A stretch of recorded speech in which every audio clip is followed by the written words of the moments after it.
اے فضل عمر تجھ کو جہاں یاد کرے گا۔ اعوذ باللہ من الشیطان الرجیم، بسم اللہ الرحمن الرحیم۔ ناظرین کرام، السلام علیکم ورحمۃ اللہ وبرکاتہ۔ آن حضرت صلی اللہ علیہ وسلم کی پیشگوئیوں کے مطابق اسلام کی عظیم الشان فتوحات کے بعد، اسلام کی عالمگیر ترقیات کے بعد اور تمام دنیا میں اسلام کا پیغام پھیلنے کے بعد ایک زمانہ ایسا بھی آنا مقدر تھا کہ جب مسلمان انتہائی کمزوری کی حالت کا شکار ہونے والے تھے۔ آن حضرت صلی اللہ علیہ وسلم نے اس حوالے سے 1400 سال پہلے یہ پیشگوئی فرمائی کہ ایک زمانہ ایسا بھی آئے گا کمزوری کا کہ اسلام صرف نام کا باقی رہ جائے گا اور قرآن کریم صرف لکھائی کی حد تک، رسم الخط کی حد تک باقی رہ جائے گا۔ اس زمانے میں مساجد آباد ہوں گی لیکن ہدایت سے خالی ہوں گی۔ تو مسلمانوں کی یہ کمزوری کی حالت اور امت کی اس کمزوری کی حالت کا علاج حضرت اقدس محمد مصطفیٰ صلی اللہ علیہ وسلم نے یہ بیان فرمایا خوشخبری کے طور پہ کہ اس کمزوری کے زمانے میں اللہ تعالیٰ کی طرف سے ایک عظیم الشان مصلح، ایک عظیم الشان مامور پیدا کیا جائے گا، ایک عظیم الشان امام بھیجا جائے گا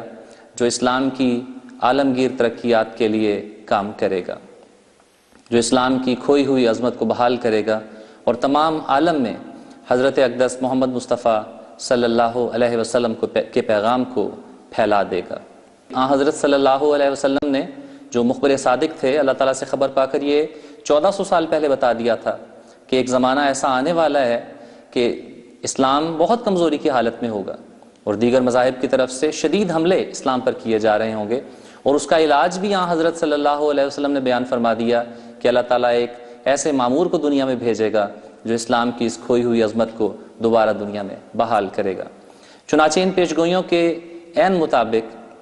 اللہ تعالیٰ نے اسلام کی حالت پر اور مسلمانوں کی حالت پر رحم کرتے ہوئے ایک ایسے عظیم الشان مصلح کو دنیا میں بھیجا۔ حضرت اقدس مرزا غلام احمد قادیانی علیہ السلام کو قادیان میں مبعوث فرمایا۔ 13 فروری سن 1835 عیسوی کو آپ قادیان کی بستی میں پیدا ہوئے، جو مشرقی پنجاب کے ضلع گرداسپور کا ایک غیر معروف سا مقام تھا، ایک چھوٹا سا قصبہ تھا، اور اس قصبے میں جس کی بظاہر دنیا کے اعتبار سے کوئی بہت بڑی اہمیت نہیں تھی اور جہاں بہت سی بنیادی ضرورت کی چیزیں بھی موجود نہیں تھیں، وہاں سے آپ کی پیدائش ہوئی اور وہاں سے اپنی ابتدائی عمر سے ہی حضرت اقدس مسیح موعود علیہ السلام نے اسلام کی حمایت کا اور دین کی ترقی کے لیے خدمات سر انجام دینے کا کام شروع کیا۔ آپ کی ابھی ابتدائی عمر تھی، ابتدائی جوانی میں ہی آپ کو یہ احساس بہت شدت سے ایک غم کی طرح آپ کو کھائے جا رہا تھا کہ اسلام کی حالت بہت ہی کمزوری کی ہے اور اسلام پر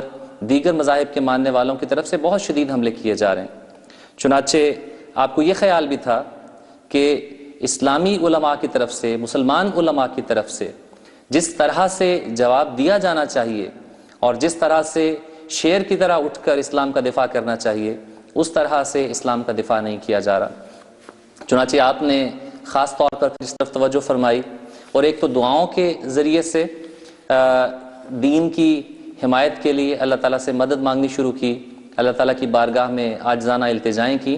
اور دوسرا آپ نے ایک علمی اور کلمی جہاد کا سلسلہ شروع فرمایا، اور آپ کی پہلی کتاب براہین احمدیہ سن 1880 میں شائع ہوئی، جس میں آپ نے انہی مضامین کو بیان فرمایا اور اسلام کے ایک فتح نصیب جرنیل کی طرح اٹھ کر آپ نے اسلام کا دفاع شروع کیا۔ براہین احمدیہ کے اشاعت سے اس تمام ماحول میں ایک لرزہ طاری ہو گیا۔ دشمن تو خائف تھے ہی، جو ماننے والے تھے یعنی مسلمان علماء تھے، اس کی طرف سے اس کتاب کا بہت زیادہ خیر مقدم کیا گیا، بہت سے خوبصورت ریویوز لکھے گئے، بہت تعریف کی گئی آپ کی اس کتاب کی، اور یہ بیان کیا گیا کہ ایسی عظیم الشان کتاب ہے کہ اس کی نظیر پچھلے کئی 100 سال میں تلاش کی جائے تو نہیں مل سکتی۔ 23 مارچ سن 1889 کو پہلی مرتبہ آپ کو اللہ تعالیٰ کی طرف سے یہ اجازت دی گئی اور یہ ہدایت کی گئی کہ آپ مخلصین کی ایک جماعت قائم کریں اور ان سے بیعت لیں۔ چنانچہ آپ نے 23 مارچ سن 1889 کو لدھیانہ کے مقام پر بیعت لی۔ یہ پہلی بیعت تھی جس میں 40 کے قریب مخلصین نے شرکت کی۔ احمدیت کا آغاز 1889 میں اس بیعت کے ساتھ ہو گیا اور جماعت احمدیہ کی بنیاد رکھ دی گئی، لیکن آپ کے جو عقائد جو آپ کو اللہ تعالیٰ کی طرف سے عطا کیے گئے اور اسلام کی حمایت کے لیے جو دلائل آپ کو دیے گئے، بہت سے مسلمان علماء ان دلائل سے متفق نہیں تھے اور آپ کی مخالفت کی جانے لگی، اور اس کثرت کے ساتھ آپ کی مخالفت کی گئی کہ دیگر مذاہب کے ماننے والے تو مخالفت کر ہی رہے تھے اور ان کی طرف سے تو آپ پر حملوں کا سلسلہ بھی جاری تھا، آپ کے خلاف مقدمات بھی قائم کیے جا رہے تھے، آپ کو تنگ کرنے کی کوشش بھی کی جا رہی تھی، آپ پر الزامات بھی لگائے جا رہے تھے، لیکن جو مسلمان علماء تھے ان کی طرف سے بھی آپ کی مخالفت کا ایک سلسلہ شروع ہو گیا آپ کے دعوی کے نتیجے میں اور اس نئی جماعت کے قیام کے نتیجے میں، اور آپ پر کفر کے فتوے لگائے جانے لگے، آپ کو ملحد اور دجال کہا جانے لگا۔ حضور اپنے ایک شعر میں اسی حالت کا تذکرہ کرتے ہوئے فرماتے ہیں کہ کافر و ملحد و دجال ہمیں کہتے ہیں، نام کیا کیا غم ملت میں رکھایا ہم نے، اور تیرے منہ ہی کی قسم میرے پیارے احمد، تیری خاطر سے یہ سب بار اٹھایا ہم نے۔ تو یہ وہ عالم تھا، یہ وہ حالات تھے جن میں جماعت کی بنیاد رکھی گئی اور حضرت اقدس مسیح موعود علیہ السلام نے دنیا کو اسلام کے حقیقی پیغام کی طرف بلایا۔ ان تعلیمات کے ساتھ ساتھ، ان دلائل کے ساتھ ساتھ، کلمی جہاد کے ساتھ ساتھ آپ نے ایک پیغام دنیا کو یہ بھی دیا کہ ہر وہ شخص جو خدا تعالیٰ کی طرف سے معمور کیا جاتا ہے، ہر وہ شخص جو اللہ تعالیٰ کی طرف سے آتا ہے، وہ اپنے ساتھ بے شمار نشانات بھی لے کر آتا ہے، اور خدا تعالیٰ اس کے ساتھ ہونے کا زندہ ثبوت دنیا کو مہیا کرتا ہے اور دنیا کو اپنی ذات کا ثبوت دیتا ہے اس شخص کی پشت پر کھڑا ہو کے۔ اس لیے آپ نے فرمایا کہ اگر کوئی شخص قادیان میں میرے پاس آ کر رہنا چاہے اور نشان دیکھنا چاہے تو اگر وہ میرے پاس یہاں قادیان میں آ کر قیام کرے تو اللہ تعالیٰ ضرور اسے کوئی نہ کوئی نشان ایسا دکھائے گا جو اس کے ایمان کی تقویت کا اور ترقی کا باعث بنے گا، اور اس حوالے سے آپ نے بے شمار لوگوں کو توجہ بھی دلائی اور اعلانات بھی فرمائے۔ اس پر قادیان کے رہنے والے جو آریہ تھے، انہوں نے، ہندو اور آریہ، ان کے ایک گروپ نے، ان کے ایک کچھ تعداد نے حضرت اقدس مسیح موعود علیہ السلام کی خدمت میں ایک معذر نامہ پیش کیا، ایک درخواست گویا پیش کی، اور یہ کہا کہ آپ جو تمام دنیا کو، یورپ اور امریکہ کو اور تمام عالم کو اسلام کی صداقت کے لیے نشان دکھانے کے لیے تیار ہیں، تو ہم تو آپ کے ہمسائے میں رہتے ہیں، ہم تو آپ کے ساتھ رہتے ہیں، آپ کے شہر میں رہتے ہیں، ہمیں کوئی ایسا نشان دکھایا جائے جو اسلام کی زندہ مذہب ہونے کا ثبوت ہو اور اسلام کے سچا مذہب ہونے کا ثبوت ہو اور اللہ تعالیٰ کے اس مذہب کے ساتھ زندہ تعلق پر شاہد ہو، تو ہمیں ایسا کوئی نشان اگر دکھایا جائے تو ہم آپ کی اس بات کو ماننے کے لیے تیار ہیں اور بہت خوشی ہوگی ہمیں۔ حضور نے اس بات کو اور اس درخواست کو سن کر بہت زیادہ خوشی کا اظہار فرمایا، ان معنوں میں کہ ان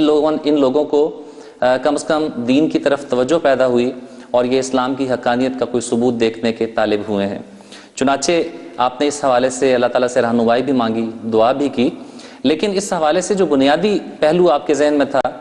وہ یہ تھا کہ اگر کوئی ایسا نشان دکھا دیا جاتا جو وقتی نوعیت کا ہوتا تو اس نشان کا گو اثر تو ہوتا، لیکن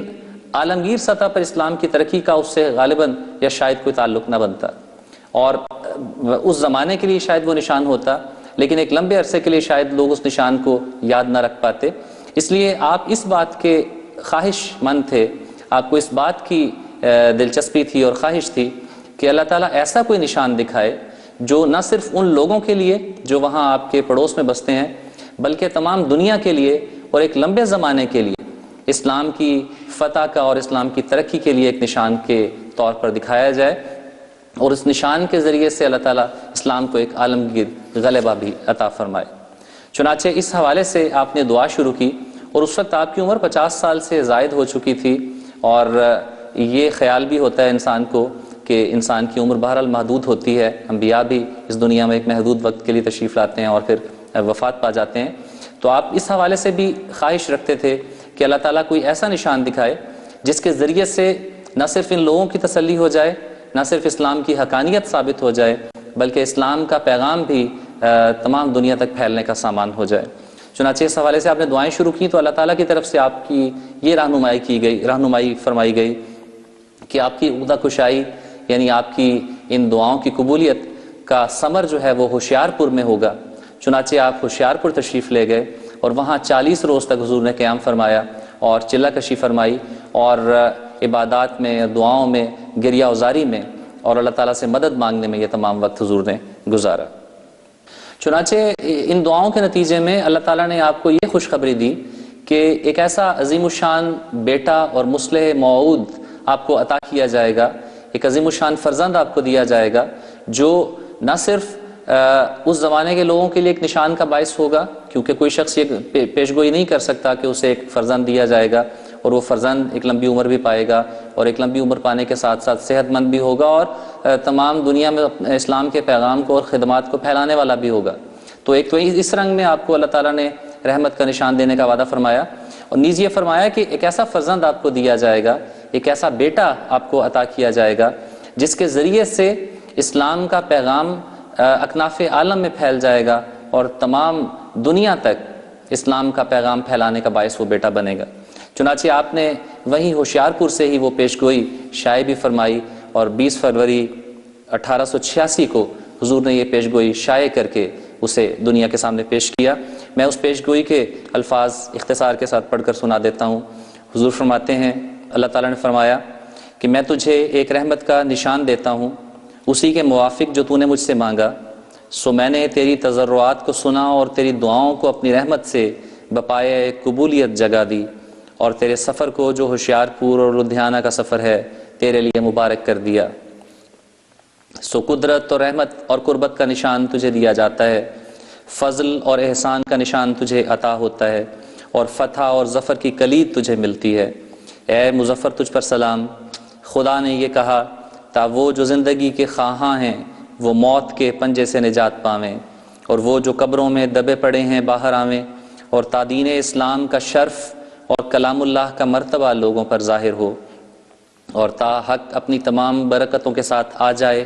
اور باطل اپنی تمام نحوستوں کے ساتھ بھاگ جائے اور تا لوگ سمجھیں کہ میں قادر ہوں، جو چاہتا ہوں کرتا ہوں اور تا وہ یقین لائیں کہ میں تیرے ساتھ ہوں اور تا انہیں جو خدا کے وجود پر ایمان نہیں لاتے اور خدا کے دین اور اس کی کتاب اور اس کے پاک رسول محمد مصطفیٰ صلی اللہ علیہ وسلم کو انکار اور تکذیب کی نگاہ سے دیکھتے ہیں، ایک کھلی نشانی ملے اور مجرموں کی راہ ظاہر ہو جائے۔ سو تجھے بشارت ہو کہ ایک وجیح اور پاک لڑکا تجھے دیا جائے گا، ایک ذکی غلام لڑکا تجھے ملے گا، وہ لڑکا تیرے ہی تخم سے، تیری ہی ذریت و نسل سے ہوگا۔ خوبصورت پاک لڑکا تمہارا مہمان آتا ہے، اس کا نام امانویل اور بشیر بھی ہے، اس کو مقدس روح دی گئی ہے اور وہ رجس سے پاک ہے، وہ نور اللہ ہے، مبارک وہ جو آسمان سے آتا ہے، اس کے ساتھ فضل ہے جو اس کے آنے کے ساتھ آئے گا، وہ صاحب شکو اور عظمت اور دولت ہوگا، وہ دنیا میں آئے گا اور اپنے مسیحی نفس اور روح الحق کی برکت سے بہتوں کو بیماریوں سے صاف کرے گا۔ وہ کلمت اللہ ہے کیونکہ خدا کی رحمت و غیوری نے اسے اپنے کلمہ تمجید سے بھیجا ہے۔ وہ سخت ذہین و فہیم ہوگا اور دل کا حلیم اور علوم ظاہری و باطنی سے پر کیا جائے گا اور وہ 3 کو 4 کرنے والا ہوگا، لکھا ہے اس کے معنی سمجھ نہیں آئے۔ دوشنبہ ہے مبارک دوشنبہ، فرزند دلبند گرامی ارجمند، مظہر الاول والآخر، مظہر الحق والعلا، کان اللہ نزل من السماء، جس کا نزول بہت مبارک اور جلال الہی کے ظہور کا موجب ہوگا۔ نور آتا ہے نور، جس کو خدا نے اپنی رضامندی کے عطر سے ممسوح کیا ہے، ہم اس میں اپنی روح ڈالیں گے اور خدا کا سایہ اس کے سر پر ہوگا اور وہ جلد جلد بڑھے گا اور اسیروں کی رستگاری کا موجب ہوگا اور زمین کے کناروں تک شہرت پائے گا اور قومیں اس سے برکت پائیں گی، تب اپنے نفسی نقطۂ آسمان کی طرف اٹھایا جائے گا، وکانا امر مقضیہ۔ تو یہ وہ پیشگوئی تھی جو حضرت اقدس مسیح موعود علیہ السلام نے اللہ تعالیٰ سے خبر پا کر ایک موعود فرزند کے بارے میں 20 فروری سن 1886 کو ہوشیارپور سے شائع فرمائی، اور پھر اللہ تعالیٰ نے رحمت کرتے ہوئے بہت تھوڑے عرصے کے بعد ہی اس پیشگوئی کو پورا بھی کر کے دکھا دیا۔ گو درمیان میں بعض ایسے حالات بھی آئے کہ حضور کی ایک بیٹی صاحبزادی عصمت پیدا ہوئی اور پھر ایک بیٹا پیدا ہوا بشیر اول جن کا نام تھا، جو چھوٹی عمر میں وفات بھی پا گئے۔ اس پر مخالفین نے بہت اعتراضات بھی کیے اور بہت زیادہ استہزاء کا اظہار بھی کیا، استہزاء بھی کیا گیا، لیکن اللہ تعالیٰ کی وہ تقدیر بہرحال پوری ہونی تھی جس کا وعدہ اللہ تعالیٰ نے اپنے مامور کے ساتھ کیا تھا۔ چنانچہ 12 جنوری سن 1889 کو اللہ تعالیٰ نے آپ کو وہ موعود بیٹا عطا فرمایا، تفاؤل کے طور پہ اور اس یقین کے ساتھ اور اس دعا کے ساتھ کہ اللہ کرے کہ وہی موعود بیٹا ہو۔ حضرت اقدس مسیح موعود علیہ السلام نے اپنے اس بیٹے کا نام مرزا بشیر الدین محمود احمد رکھا، اور یہ حضور کی دعائیں آپ کے ساتھ تھیں کہ یہی وہ موعود بیٹا بنے کہ جس کے ذریعے سے اسلام کی عالمگیر مہمات سر کی جائیں، اسلام کا پیغام دنیا تک پھیلایا جائے۔ حضرت مصلح موعود رضی اللہ تعالیٰ عنہ 12 جنوری سن 1889 کو قادیان میں پیدا ہوئے، اور آپ کی والدہ ماجدہ حضرت سیدہ نصرت جہاں بیگم صاحبہ جو حضور کی اہلیہ تھیں، وہ دہلی کے ایک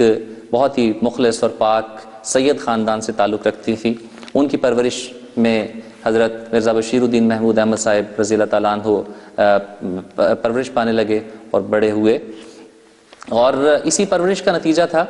اور حضرت اقدس مسیح موعود علیہ السلام کی پاک تربیت کا نتیجہ تھا،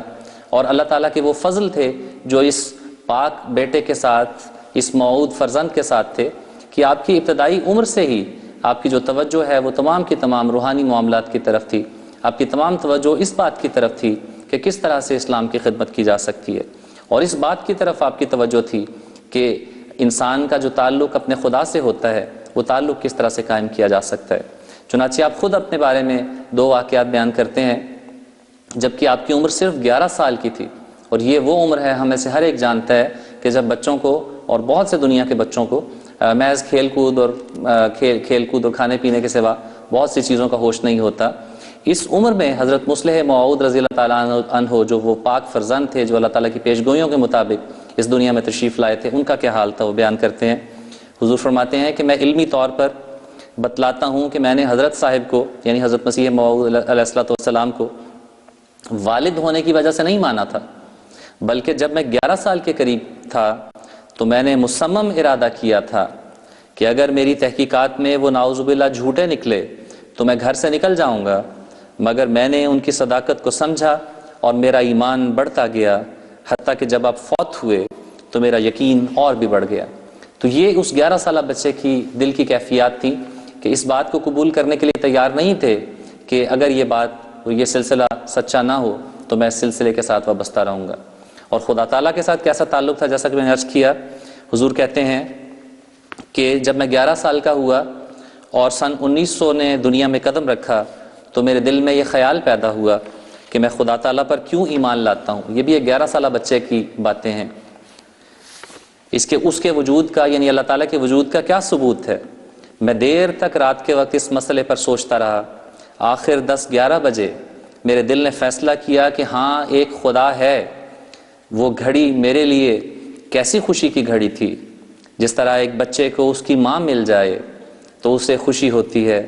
اسی طرح مجھے خوشی تھی کہ میرا پیدا کرنے والا مجھے مل گیا۔ سمائی ایمان علمی ایمان سے تبدیل ہو گیا۔ تو یہ ایمان کی آپ کی حالت تھی 11 سال کی عمر میں، اور یہ اس بنا پر بھی تھی، ایک آپ کی تربیت کا نتیجہ بھی تھا، اللہ تعالیٰ کا فضل بھی تھا، اور ذاتی صلاحیت بھی اللہ تعالیٰ نے آپ کو ایسی عطا کی تھی کہ دینی معاملات کی طرف اور دینی امور کی طرف آپ کی توجہ بہت زیادہ تھی۔ اور پھر وہ لمحات آئے جب حضرت اقدس مسیح موعود علیہ السلام اللہ تعالیٰ کے حکم کے ماتحت اپنے فرائض سر انجام دینے کے بعد اس دنیا سے تشریف لے گئے۔ اس موقع پر بھی جبکہ آپ کی عمر صرف ابھی 19 سال تھی، اور یہ عمر بھی تجربے کے لحاظ سے، عمر کے لحاظ سے کوئی بہت بڑی عمر نہیں ہے، اس وقت بھی جو نمونہ آپ نے دکھایا وہ بھی غیر معمولی، اور غیر معمولی آپ نے اس وقت ایک عہد باندھا 19 سال کی عمر میں اللہ تعالیٰ سے، اور وہ عہد یہ تھا کہ حضور فرماتے ہیں کہ بڑے بڑے بزرگان اس موقع پہ جب حضور کی وفات ہوئی حضرت اقدس مسیح موعود علیہ السلام کی تو پریشان دکھائی دیے،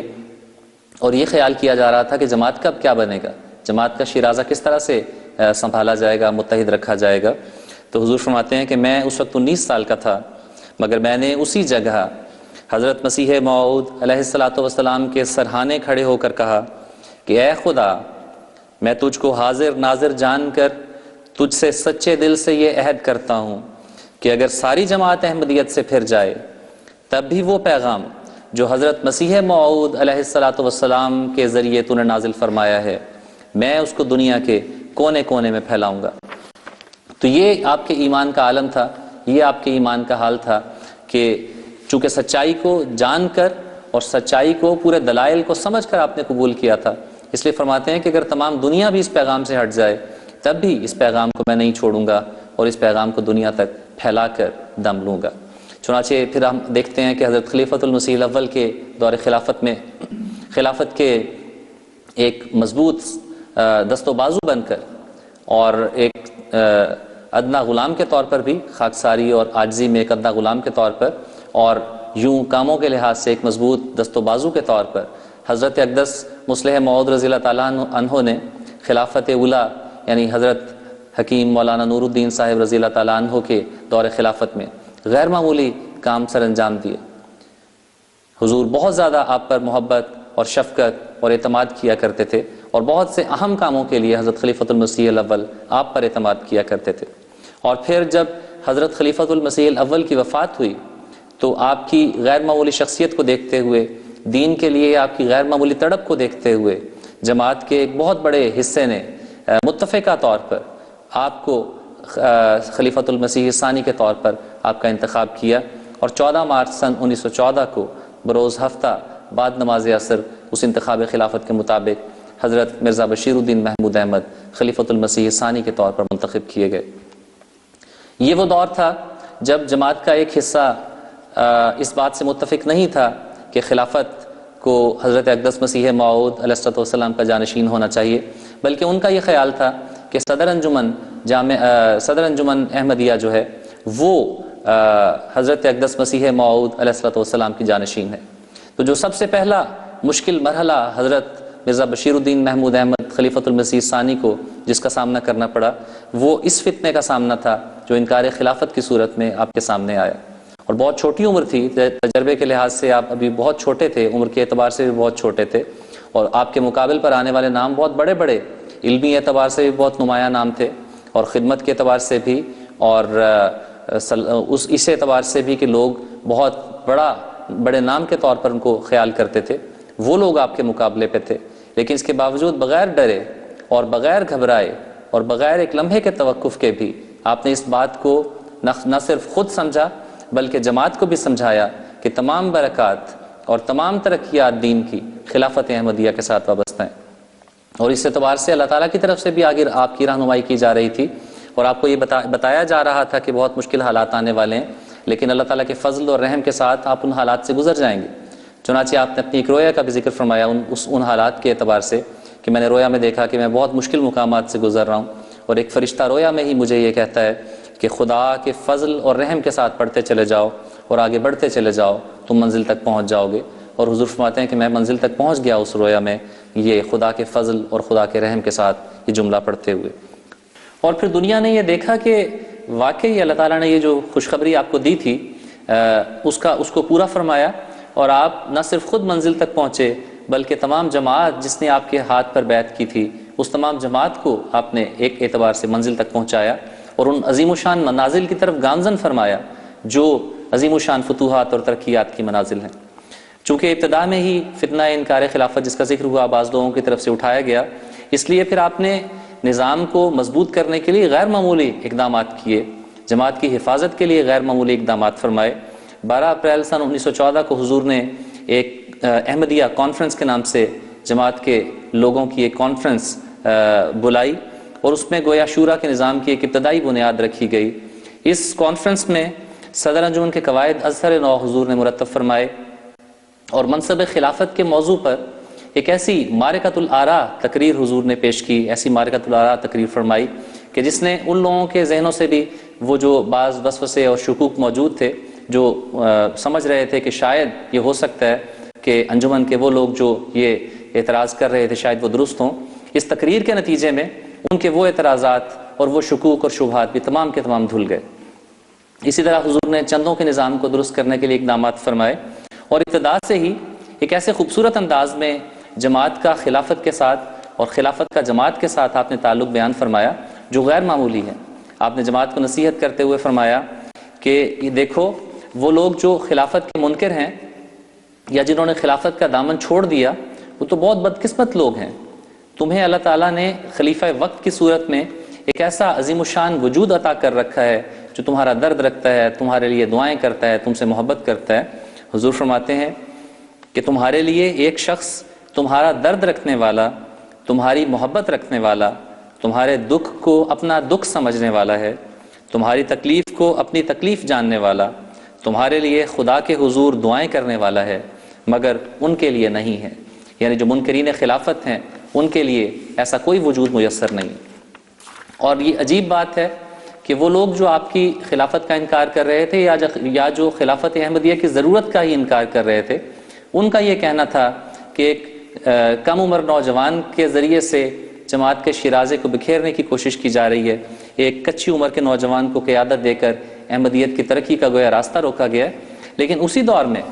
آپ سے ملنے والے غیر جماعت لوگ جو تھے، ایک عیسائی مناد کی گواہی موجود ہے، ایک عیسائی مبلغ کی گواہی موجود ہے جو آپ سے ملنے کے لیے قادیان آیا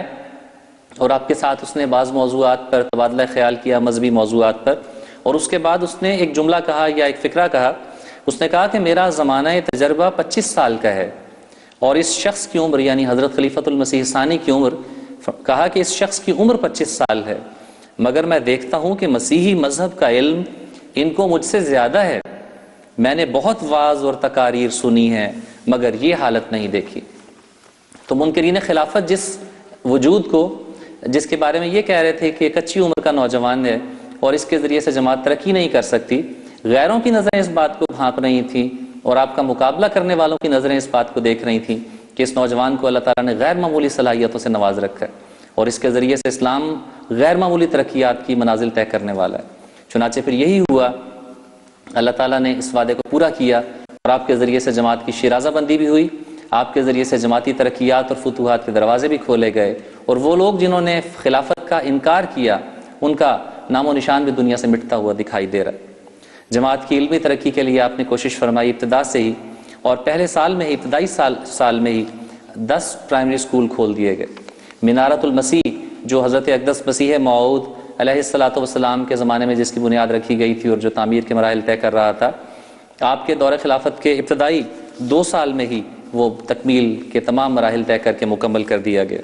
اور آپ نے تربیت جماعت کی کرنے کی طرف ایسا خوبصورت انداز اختیار فرمایا ابتدا سے ہی، حالانکہ آپ کی عمر بہت چھوٹی بظاہر ان معاملات کے اعتبار سے چھوٹی محسوس ہو رہی تھی، لیکن ایسا خوبصورت انداز آپ نے اختیار فرمایا۔ مثال کے طور پہ ایک دوست یہ بیان کرتے ہیں، ان کی روایت موجود ہے، وہ یہ کہتے ہیں کہ مجھے حقہ پینے کی عادت تھی، تو حضور نے ایک دفعہ مجھے بلایا اور کہا کہ آپ یوں کریں کہ آپ لوگوں کو اس بات کی تلقین کریں اور لوگوں کو اس بات کی طرف مائل کریں کہ وہ حقہ نوشی کی عادت کو ترک کریں۔ اب وہ دوست کہتے ہیں کہ میں بڑا شرمندہ سا تھا کہ حضور نے مجھے اس کام پر مامور کر دیا، حالانکہ میں تو خود حقہ پیتا ہوں۔ چنانچہ وہ کہتے ہیں کہ میں گھر گیا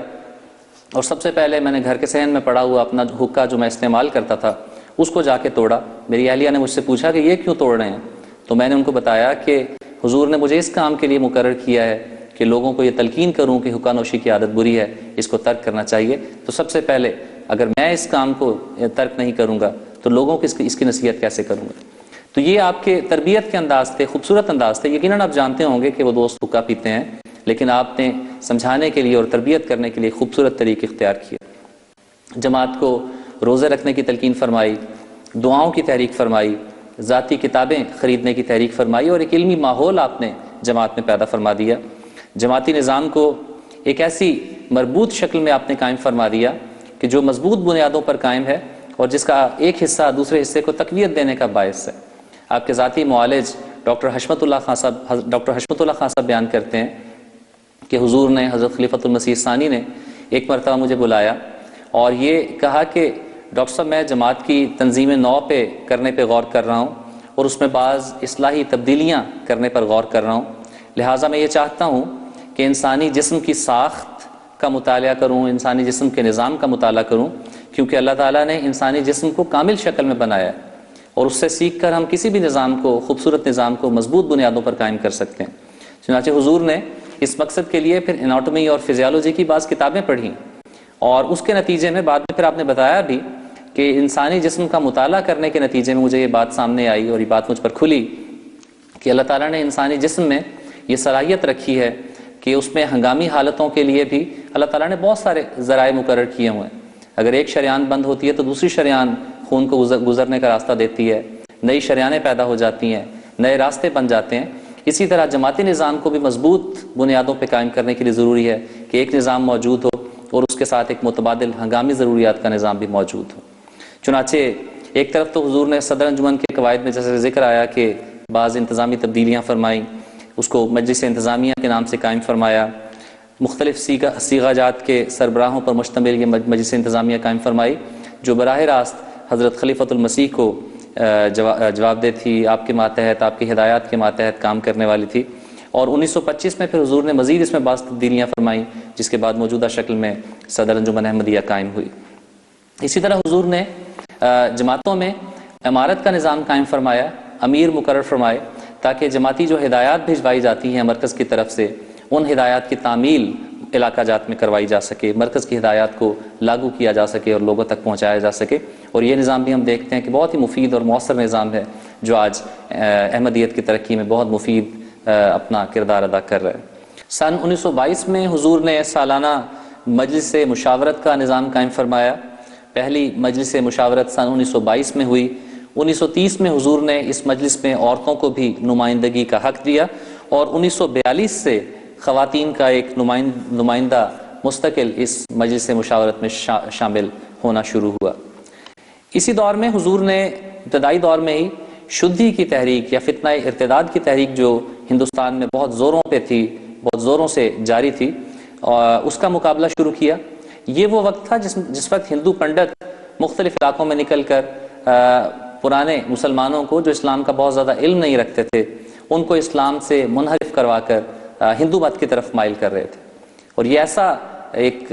بڑی تحریک تھی ہندوؤں کی طرف سے جس کے نتیجے میں ان کا خیال یہ تھا کہ بہت تھوڑے عرصے میں ہم دیہاتی علاقوں سے اور ان علاقوں سے جہاں خاص طور پر شدھی کی تحریک کا سلسلہ جاری تھا ان کا خیال یہ تھا کہ بہت تھوڑے عرصے میں ہم یہاں سے مسلمانوں کا نام و نشان مٹا دیں گے اور ہندو مت کی ترویج اور اشاعت کے لیے کام کریں گے. حضور نے اس کے لیے ایک مؤثر لائے عمل بنایا، ایک تحریک کے طور پہ اور ایک عظیم الشان تحریک کے طور پہ شدھی کا مقابلہ کرنے کا سلسلہ شروع کیا. اول آپ نے جماعت کو دعاؤں کی طرف بلایا اور کہا کہ دعاؤں کے میدان میں اس حوالے سے جماعت کی اور جماعت کے کام کرنے والوں کی مدد کی جائے. جماعت میں ایک بیداری پیدا فرمائی، روحانی ایک لہر جماعت پیدا ہوئی. اور دوسرے نمبر پر حضور نے مجاہدین کا مطالبہ کیا، ایسے مجاہدین کا جو شدھی کی اس تحریک کے خلاف نکلیں، گاؤں گاؤں، کریا کریا، شہر شہر جائیں اور ان منحرف ہونے والے مسلمانوں کو، ان لوگوں کو جو اسلام کو چھوڑ گئے ہیں، دوبارہ اسلام کی طرف مائل کریں. آپ نے فرمایا کہ خواہ اس مقصد کے لیے تمہیں بھوکے پیاسے بھی رہنا پڑے، خواہ اس مقصد کے لیے تمہیں اپنی جائیدادیں بھی بیچنی پڑیں، خواہ اس مقصد کے لیے تمہیں اپنا مالی نقصان بھی قبول کرنا پڑے، تب بھی ان لوگوں کو دوبارہ اسلام کی طرف لے کر آنا ہے ہم نے اور ضرور اس کام کو سر انجام دینا ہے. 1923 میں مجلس شورا کے موقع پہ آپ نے اس مضمون کو بہت ہی خوبصورتی سے بیان فرمایا. آپ نے فرمایا کہ میری جماعت کی کل جائیداد کی قیمت کا اندازہ 2 کروڑ روپیہ کے قریب ہوگا. میری جماعت یہ سب املاک و جائیداد اس تحریک شدھی کے خلاف قربان کرنے سے دریغ نہیں کرے گی. تو یہ اعلان تھا جس نے ایک لرزہ طاری کر دیا مخالفین کے کیمپ میں اور مخالفین بھی اس بات سے گھبرا اٹھے. لیکن یہ عجیب بات ہے کہ مخالفین تو آپ کی اس جوابی تحریک سے خوف زدہ تھے، لیکن اپنوں کی طرف سے اور مسلمان علماء کی طرف سے آپ کی مخالفت کی جا رہی تھی، جماعت کی مخالفت کی جا رہی تھی. گو بعض انصاف پسند طبقے جماعت کی ان ایفرٹس کو دیکھتے ہوئے، ان قربانیوں کو دیکھتے ہوئے، ان کوششوں کو دیکھتے ہوئے بہت خوبصورت مضامین بھی تحریر کر رہے تھے اور جماعت کی تعریف کیے بغیر نہیں رہ رہے تھے. حضور نے اپنے دور خلافت میں عورتوں کے حقوق کے لیے بھی خاص طور پر کام کیا، عورتوں کے حقوق کے لیے آواز اٹھائی. تمام احمدی عورتوں کے حوالے سے خاندانوں کو اور احمدیوں کو یہ نصیحت فرمائی کہ وہ وراثتی جو جائیدادیں ہیں ان میں عورتوں کا حصہ ضرور ادا کریں. شادی کے وقت عام طور پر اس معاشرے میں عورتوں سے رضامندی نہیں پوچھی جاتی تھی ان کی شادی کے حوالے سے. حضور نے یہ تحریک فرمائی کہ عورتوں سے ان کی رضامندی پوچھی جائے اور ان کی شادی کرتے وقت ان سے پوچھا جائے کہ وہ اس رشتے پر تیار ہیں یا نہیں. طلاق کی آپ نے حوصلہ شکنی فرمائی. حق مہر کی ادائیگی کی پابندی کی نصیحت فرمائی جماعت کو. اور بہت زیادہ تلقین فرمائی اپنے خطبات کے ذریعے سے، خطابات کے ذریعے سے، تحریرات کے ذریعے سے. اور تربیت کے لیے اور عورتوں کی بیداری کے لیے غیر معمولی آپ نے محنت سے کام کیا. ایک ایسی طریقہ آپ نے تربیت کے اختیار کی جس کے نتیجے میں عورتیں بھی اس معاشرے کا ایک مفید اور بہت خوبصورت حصہ، بہت اہم حصہ بن گئیں. حضور نے مثلا جرمنی کی مسجد، جو پہلی مسجد تھی برلن میں جو بنی، اس کے بنانے کا سوال ہوا تو حضور نے فرمایا کہ یہ عورتوں کے چندے سے بنے گی اور عورتیں اس کے لیے قربانی پیش کریں گی. تو یہ ایک ایسی عجیب چیز تھی جس نے عورتوں میں بیداری کی ایک لہر پیدا کر دی، اور عورتوں نے غیر معمولی قربانی کے میدان میں قدم آگے سے آگے بڑھانا شروع کر دیے. تعلیم کے اعتبار سے توجہ دلائی، فرمایا کہ جس طرح سے تم اپنے لیے پڑھنا ضروری خیال کرتے ہو، اسی طرح ان عورتوں کے لیے بھی پڑھنا ضروری سمجھو، اور یہ پڑھنا ضروری سمجھ کر ان کو پڑھانے کی طرف کوشش کرو. 1934 میں حضور نے تحریک جدید کی انقلابی اسکیم کا آغاز فرمایا، اور یہ بھی ایک ایسا عجیب دور تھا جس دور میں احرار کی طرف سے یہ کہا جا رہا تھا کہ ہم احمدیت کا نام و نشان مٹا دیں گے. جس وقت یہ کہا جا رہا تھا کہ ہم قادیان کی اینٹ سے اینٹ بجا دیں گے، اور جس وقت یہ کہا جا رہا تھا کہ ہم منارت المسیح کی اینٹیں دریائے بیاس میں بہا دیں گے. یہ وہ دور تھا کہ مخالفین کی طرف سے یہ اعلان کیے جا رہے تھے، اور مخالفت کے نئے حربے اختیار کرنے کے اور ڈرانے کی کوشش کی جا رہی تھی. حضرت اقدس مصلح موعود رضی اللہ تعالیٰ عنہ نے اس دور میں، اس کٹھن دور میں تحریک جدید کا آغاز فرمایا، جس کے ذریعے سے واقفین زندگی مہیا کرنے کا کام اور تمام دنیا میں اسلام کا اور احمدیت کا پیغام پھیلانے کا سلسلہ شروع ہوا، اور اس کام میں بے انتہا تیزی آ گئی. سن 1938 میں اسی تحریک جدید کے اجرا کے 4 سال بعد حضور نے مجلس خدام الاحمدیہ کا اجرا فرمایا. ایک ذیلی تنظیم کے طور پر نوجوانوں کی تنظیم قائم فرمائی، اور فرمایا کہ قوموں کی اصلاح نوجوانوں کی اصلاح کے بغیر نہیں ہو سکتی. تو نوجوانوں کو ایک مفید حصہ بنانے کے لیے جماعت کا آپ نے خدام الاحمدیہ کا اجرا فرمایا، اور یہ فرمایا کہ یہ نام انہیں یہ بات بھی یہ ہمیشہ یاد دلاتا رہے گا کہ وہ خادم ہیں، مخدوم نہیں. پھر آپ نے خدام الاحمدیہ میں ایسے شعبے قائم فرمائے جن کے ذریعے سے نوجوانوں کی عمدہ انداز میں بہت خوبصورت طریق پر تربیت کی جا سکے.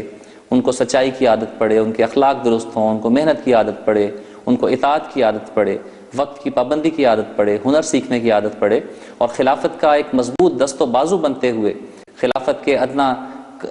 چاکروں کے طور پر، خلافت کے ادنا غلاموں کے طور پہ وہ عظیم و شان خدمات کے لیے تیار ہوتے چلے جائیں. اور پھر اس کے بعد حضور نے اسی مجلس میں بچوں کے لیے ایک الگ شعبہ قائم فرمایا جس کا نام اطفال الاحمدیہ رکھا، تاکہ بچپن کی عمر سے ہی انہیں خدام الاحمدیہ کے کاموں کے لیے تیار کیا جا سکے، اور خدام کے لائے عمل پر ان کو راغب بھی کیا جا سکے، اور اس کے لیے بچپن سے ہی ان کی تربیت بھی کی جا سکے. سن 1939 میں جماعت خلافت احمدیہ کی سلور جوبلی کے جشن تشکر کے موقع پر حضور نے جماعت کو لوائے احمدیت کا تحفہ دیا، اور یہ سمجھایا کہ جھنڈا اور لوا جو ہے وہ قوم کے عزت اور وقار کی علامت ہوا کرتا ہے، اور زندہ قومیں اس کی حفاظت کیا کرتی ہیں. اسی طرح حضور نے مجلس انصار اللہ کا قیام فرمایا، اور اس کی غرض و غایت بیان کرتے ہوئے فرمایا کہ مجلس انصار اللہ کے قیام کی غرض یہ ہے کہ عمر کے اس حصے میں جب انسان عمل میں سست ہو جاتا ہے، دین کے کاموں میں سست نہ ہو. نیز فرمایا کہ اس کی غرض یہ ہے کہ خدام الاحمدیہ کے زمانے میں جو تربیت اور ٹریننگ انہوں نے حاصل کی ہے، اس تربیت کو وہ آگے بڑھانے والے ہوں. تو اس طرح سے حضور نے جماعت کے اندر جماعتی نظام کی شکل میں اور ذیلی تنظیموں کی شکل میں 2 انتہائی خوبصورت نظام قائم فرما دیے، جو ایک دوسرے کے ساتھ نہایت مربوط انداز میں اور خوبصورت انداز میں ایک دوسرے کو تقویت دیتے ہوئے، ایک دوسرے کو طاقت دیتے ہوئے احمدیت کی ترقی کا باعث بن رہے ہیں، اور در حقیقت اسلام کی ترقی کا باعث بن رہے ہیں. سن 1924 میں ہی حضور یورپ کے دورے پر تشریف لے گئے اور مسجد فضل لندن کی بنیاد رکھی، جو آج تمام دنیا میں احمدیت کے ایک معروف مرکز کے طور پر موجود ہے. خدمت قرآن کا بھی اللہ تعالیٰ نے غیر معمولی موقع اور ملکہ آپ کو عطا فرمایا تھا. سن 1910 سے ہی آپ نے درس القرآن کا سلسلہ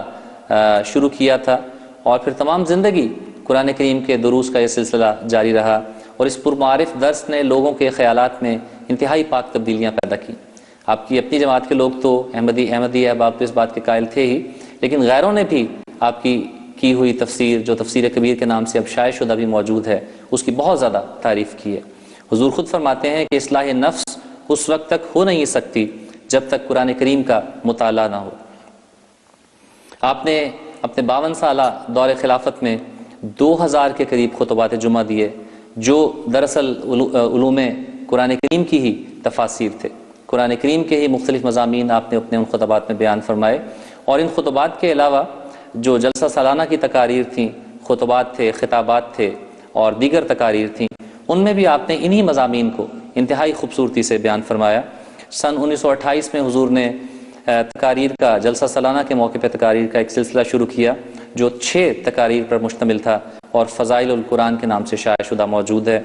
300 سے زائد صفحات پر مبنی آپ نے ایک خوبصورت کتاب تحریر فرمائی جو دیباچہ تفسیر القرآن کے نام سے شائع شدہ ہے اور انتہائی خوبصورت علوم پر مشتمل ہے۔ پھر کئی سال کی محنت سے دیے ہوئے آپ کے وہ درس جس کا میں نے ذکر کیا کہ تفسیر کبیر کے نام سے شائع شدہ ہیں، قرآن کریم کے تعلیمات کو سمجھنے کے لیے، قرآن کریم کے علوم کو سمجھنے کے لیے ایک عظیم الشان خزانے سے کم نہیں ہے۔ لیکن اس کے لیے آپ نے جو محنت کی ان ہزاروں صفحات کو لکھنے کے لیے اور ان ہزاروں صفحات کو بیان کرنے کے لیے، اس محنت کا اندازہ کرنے کے لیے میں یہاں پہ صرف حضرت سیدہ ام متین صاحبہ کا ایک حوالہ پڑھتا ہوں۔ وہ فرماتی ہیں کہ جن دنوں میں تفسیر کبیر لکھی، نہ آرام کا خیال رہتا تھا، نہ سونے کا، نہ کھانے کا، بس ایک دھن تھی کہ کام ختم ہو جائے۔ رات کو عشاء کی نماز کے بعد لکھنے بیٹھتے ہیں تو کئی دفعہ ایسا ہوا کہ صبح کی اذان ہو گئی۔ تو یہ حالت تھی آپ کی محنت کی جو آپ نے ان علوم کو پھیلانے کے لیے اور قرآن کریم کی عظمت اور قرآن کریم کی دھاک دلوں پہ بٹھانے کے لیے جو محنت آپ نے کی، کہ اپنی رات کی نیندیں آپ نے اس کے لیے قربان کی، دن کے اوقات کو اس کے لیے قربان کیا اور ایک عظیم الشان خزانہ قرآن کریم کی خدمت کے لیے دنیا میں پیچھے چھوڑ۔ سن 1931 میں آل انڈیا کشمیر کمیٹی قائم ہوئی جس کے پہلے صدر کے طور پر آپ کا انتخاب کیا گیا، حضور کو اس کا پہلا صدر منتخب کیا گیا۔ آپ نے انکار کیا اور کہا کہ یوں بھی میں تعاون کرتا رہوں گا، لیکن علامہ اقبال جو اس نشست میں موجود تھے انہوں نے یہ کہا کہ حضرت صاحب جب تک آپ اس کام کو اپنے ہاتھ میں صدر کی حیثیت سے نہ لیں گے یہ کام نہیں ہوگا۔ چنانچہ آپ نے ان کی درخواست پر مجبوراً اس کام کو قبول کیا اور پھر اس کا حق ادا کیا۔ کشمیریوں کے حقوق کے لیے غیر معمولی جدوجہد آپ نے کی اور ان کو ان کے حقوق دلائے بھی، لیکن مسلمان لیڈروں کی طرف سے مخالفت اور اندرونی جو سیاستوں کا سلسلہ جاری تھا اس کی وجہ سے بالآخر پھر آپ نے اپنے اس عہدے سے استعفیٰ بھی دے دیا۔ لیکن آپ اپنے غیر بھی اس حوالے سے آپ کی صلاحیتوں کے اور آپ کی کوششوں کے ہمیشہ معترف رہے اور وہ تاریخی شواہد اس حوالے سے موجود ہیں۔ جیسا کہ میں نے بیان کیا تھا، سن 1934 میں احرار کے فتنے کے خلاف آپ نے تحریک جدید کی عظیم الشان تحریک کا آغاز فرمایا تھا، اور اس کے بعد پھر سن 1958 میں 53 کے فسادات کے بعد سن 1958 میں آپ نے وقف جدید کی عظیم الشان تحریک کا آغاز فرمایا جو آج ترقیات کے منازل طے کرتے ہوئے بہت آگے تک جا چکی ہے۔ حضور فرماتے ہیں اس کے بارے میں کہ یہ کام خدا تعالیٰ کا ہے۔ وقف جدید کے بارے میں فرمایا یہ کام خدا تعالیٰ کا ہے اور ضرور پورا ہو کر رہے گا۔ میرے دل میں چونکہ خدا تعالیٰ نے یہ تحریک ڈالی ہے اس لیے خواہ مجھے اپنے مکان بیچنے پڑیں، کپڑے بیچنے پڑیں، میں اس فرض کو تب بھی پورا کروں گا۔ اور مقصد اس تحریک کا آپ نے یہ بیان فرمایا کہ نوجوان اس مقصد کے لیے اپنی زندگیاں پیش کریں، زندگیاں وقف کریں اور پرانے صوفیاء کی طرح، پرانے اولیاء کی طرح مختلف ملکوں اور شہروں اور علاقوں میں جا کر، یا ملک کے مختلف علاقوں اور شہروں میں جا کر اور قصبات اور دیہات میں جا کر کسی جگہ پر بیٹھ جائیں، نئے ربوہ آباد کریں، نئے قادیان آباد کریں اور حدیث کے علوم اور قرآن کریم کے علوم اور دیگر دینی تعلیمات کو دنیا تک پہنچائیں اور اپنے شاگرد تیار کریں جو آگے پھیلتے چلے جائیں۔ چنانچہ یہ تحریک بھی آج پوری شان کے ساتھ موجود ہے اور اپنے اس کام میں بہت آگے تک جا چکی ہے۔ بس آپ کے ذریعے سے اللہ تعالیٰ نے جماعت کو بھی ایک استحکام عطا فرمایا، احمدیت اپنی مضبوط بنیادوں پر قائم ہوئی، خلافت کا استحکام آپ کے ذریعے سے ہوا، خدمت قرآن آپ کے ذریعے سے ہوئی اور عالمگیر ترقیات اور فتوحات آپ کے ذریعے سے ہوئیں۔ آپ کا دور خلافت 52 سال پر 52 ایئرز پر محیط ہے۔ اس میں بہت سے مشکل حالات بھی آئے، قادیان سے ہجرت بھی کرنا پڑی، لیکن آپ بالکل نہ گھبرائے۔ 1953 کے فسادات بھی آئے، لیکن جماعت کی آپ نے عظیم الشان طریق سے قیادت فرمائی اور نیا مرکز تلاش کیا، نیا شہر آباد کیا، ربوہ کے نام سے ایک نئے شہر کی بنیاد رکھی جو آج پھل پھول رہا ہے اور دنیا میں جماعت کے دوسرے مرکز کے طور پر خدمات سر انجام دے رہا ہے۔ آپ نے تپتی دوپہروں میں خود یہاں ربوہ میں رہ کر جماعت کا حوصلہ بڑھایا، اس شہر کو ترقی دی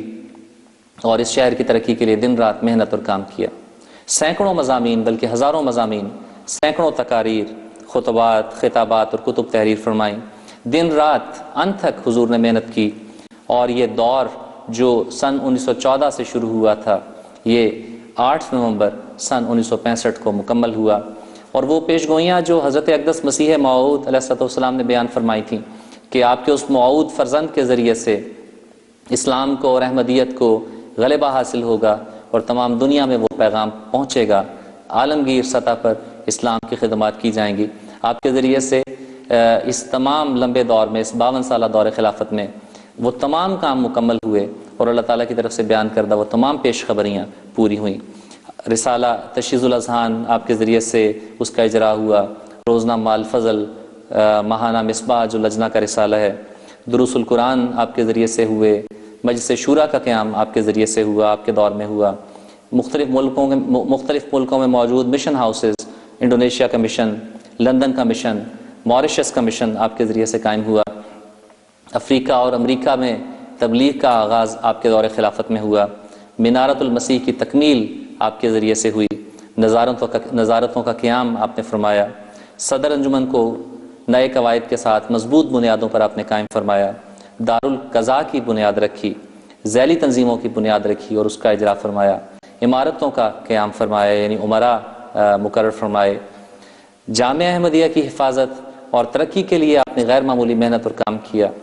شدھی یا ارتداد جس کا ذکر آیا اس کا مقابلہ کیا اور اس تحریک کے لیے دن رات اور انت تک محنت آپ نے کی۔ تحریک جدید کے نام سے ایک تحریک کا آغاز فرمایا جو تمام دنیا میں اسلام کے پیغام کو پھیلانے کا باعث بن رہی ہے۔ وقف جدید کے نام سے ایک تحریک کا آغاز فرمایا جو دیہاتی علاقوں میں خاص طور پر اسلام کے پیغام کو پھیلانے کا باعث بن رہی ہے۔ لجنہ کے جلسوں کا آپ نے آغاز فرمایا، ہجری شمسی تقویم کا آغاز فرمایا، نصرت گرل سکول، تعلیم الاسلام کالج کا آغاز فرمایا، نیا مرکز ربوہ جس کا ذکر آیا اس کی آباد کاری کے لیے کام کیا، اور اسی طرح کے سینکڑوں ہزاروں کارنامے۔ یہ مختصر فہرست ہے چونکہ وقت محدود ہے، ان تمام واقعات کو بیان کرنا اور آپ کی تمام خدمات کا تذکرہ ایک نشست میں کرنا ناممکنات میں سے ہے۔ ممکن نہیں ہے کہ انسان تھوڑے سے وقت میں اس عظیم الشان وجود کی، جس کی اللہ تعالیٰ نے پیشگوئی فرمائی تھی کہ وہ ایک عظیم الشان وجود ہوگا اور دین کی خدمت کے لیے کام کرے گا، اس وجود کا نقشہ کھینچنا، مختصر ترین الفاظ میں نقشہ کھینچنا بھی ناممکنات میں سے ہے۔ یہ غیر معمولی کام آپ نے سر انجام دیے، زمین کے کناروں تک شہرت پائی، قوموں نے آپ سے برکت پائی، ناصر الدین اور فاتح الدین آپ ہوئے، رحمت، قربت، فضل اور احسان کے نشان کے طور پر دنیا کے سامنے آئے، اور ایک عالم کو روشنی دے کر حضرت مسیح پاک علیہ الصلاۃ والسلام کے ساتھ کیے ہوئے اپنے عہد کو پورا کرتے ہوئے اور خدا تعالیٰ کے وعدوں کو پورا کرتے ہوئے آپ 8 نومبر سن 1965 کو اس دنیا سے رخصت ہوئے اور اپنے نفسی نقطۂ آسمان کی طرف اٹھائے گئے۔ حضرت اقدس مسیح موعود علیہ السلام اپنے اس موعود فرزند کے لیے دعائیں بھی بہت کیا کرتے تھے، اور اپنے اشعار میں آپ نے اس کا ذکر بھی کیا ان دعاؤں کا۔ آپ فرماتے ہیں لخت جگر ہے میرا محمود بندہ تیرا، دے اس کو عمر و دولت کر دور ہر اندھیرا، دن ہو مرادوں والے پر نور ہو سویرا، یہ روز کر مبارک سبحان من یرانی۔ لخت جگر ہے میرا محمود بندہ تیرا، دیس کو عمر و دولت کر دور ہر اندھیرا،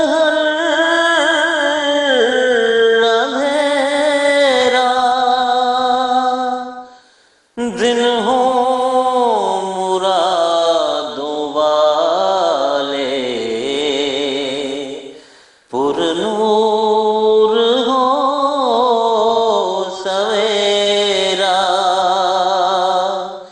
یہ روز کر